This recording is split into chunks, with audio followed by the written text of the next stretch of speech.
Historialari moduan, zer ulertzen dugun edo zer ulertu behar dugun iraganaz. Zer ulertu behar dugun iraganaz, azken finean eztabaida historiografiko guztien atzetik dagoena bada historia eta bizitza bera ulertzeko modu bat. Eta, bueno, erderaz egingo dut, maikido guztiak ulertu ahal izateko. Entonces, empezar este apartado del pasado, una pequeña reflexión sobre el pasado. ¿Qué es el pasado? O por lo menos como lo entiendo yo como tal. Y sobre todo, y eso nos llevaría a entender la propia historia como ciencia social y qué función social debe desarrollar,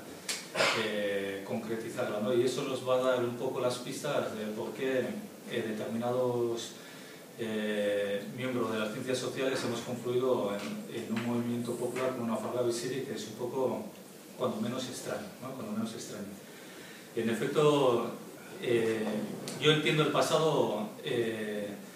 no como algo neutro, no como algo, un acontecimiento histórico que ocurrió hace más o menos tiempo, del que existe de por sí, ¿no? Que no tiene ninguna relación con el presente, que no tiene ninguna relación con el historiador y con la persona que se acerca a aquellos acontecimientos históricos.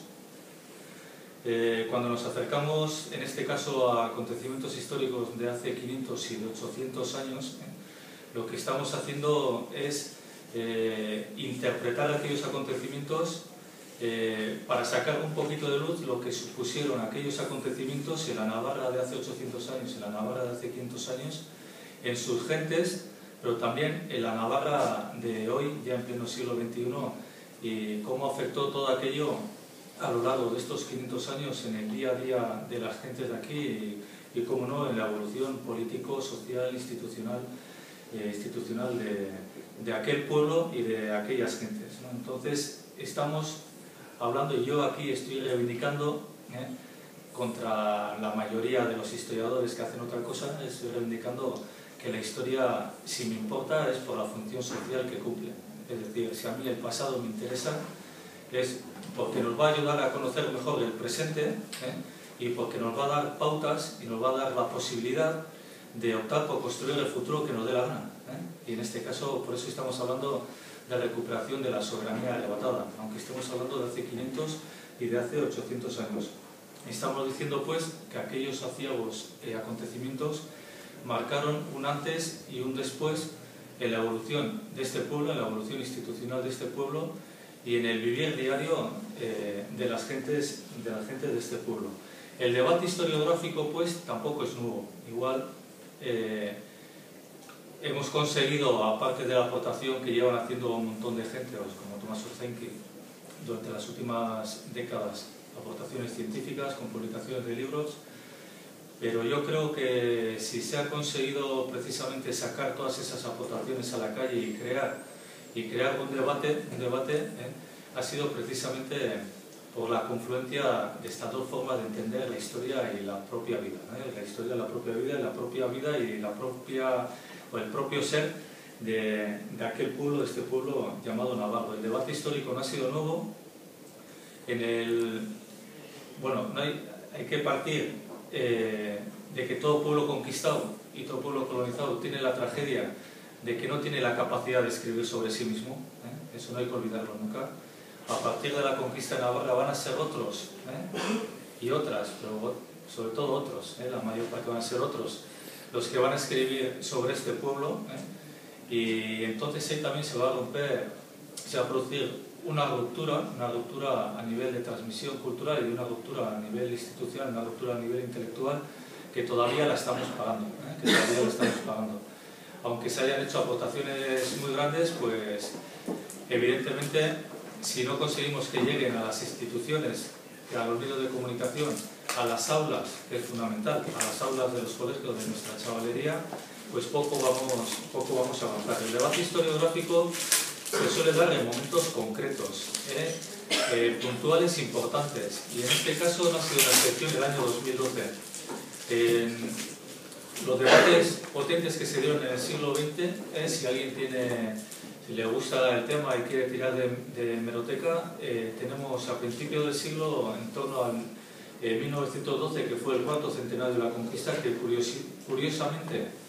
apenas hubo polémica sobre el tema de la conquista, no como ha habido ahora, más con el tema de las navas de Tolosa, pero bueno, fue una disculpa también para que las que entonces había dos formas de entender Navarra y dos formas de entender la historia, de nuevo hicieron talca,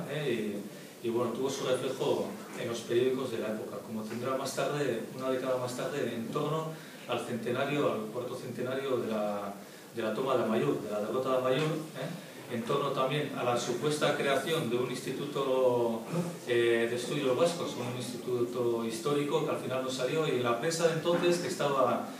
el periódico que parece que está desde siempre, el Diario Navarra, pero no está desde siempre, pero bueno, que parece que siempre está omnipresente en nuestras vidas, por lo menos en Alta Navarra, y luego otro periódico que era La Voz de Navarra, que era bueno, el periódico, el órgano de expresión del movimiento abertzale de la época de Ayota, de PNV, ¿no? Ahí se veían dos formas de entender Navarra,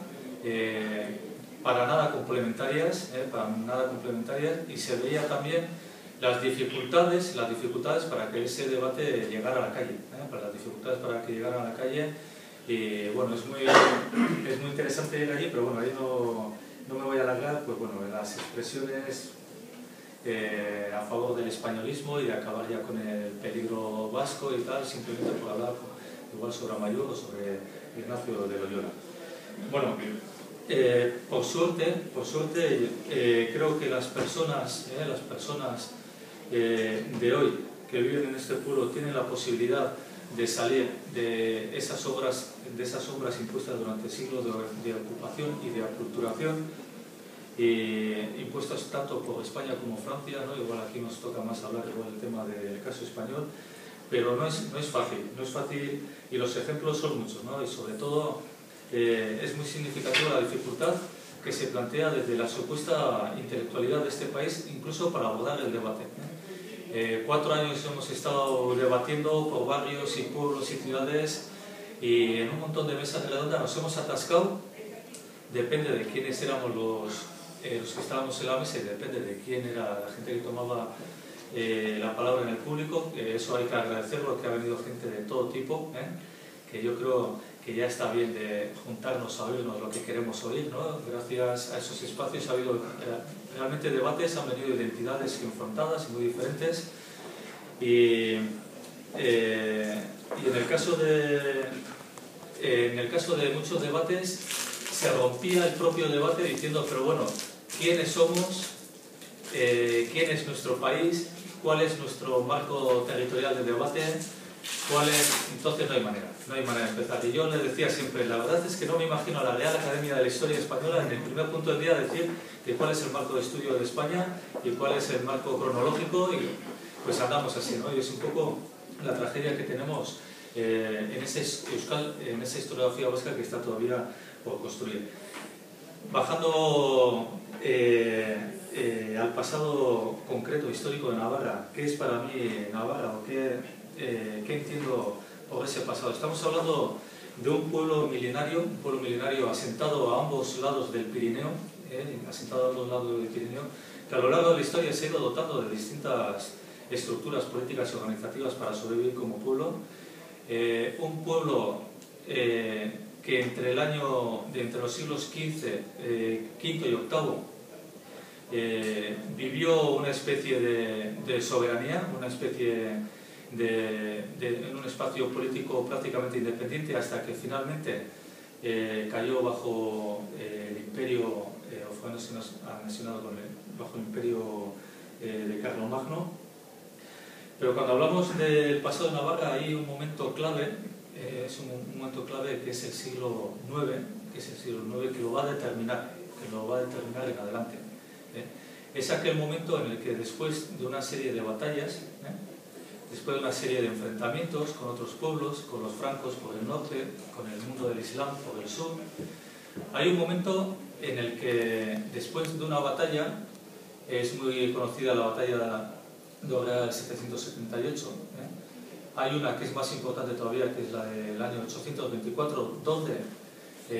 muestra de esa importancia nos la da que el propio imperio carolingio ya no va a intentar más conquistar